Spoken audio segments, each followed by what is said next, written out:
নিজেকে ভুলিয়ে সীমানা পেরিয়ে তোমাকে চেয়েছি যে আজ তোমার হাতেই সাজাবো আমার স্বপ্নের ঘর।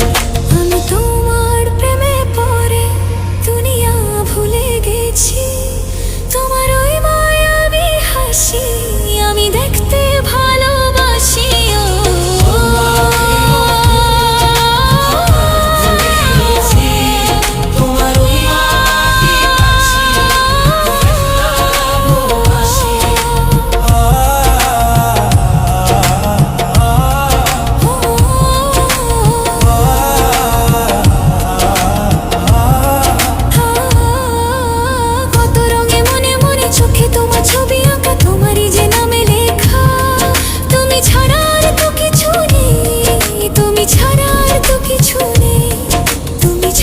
কিছু নেই।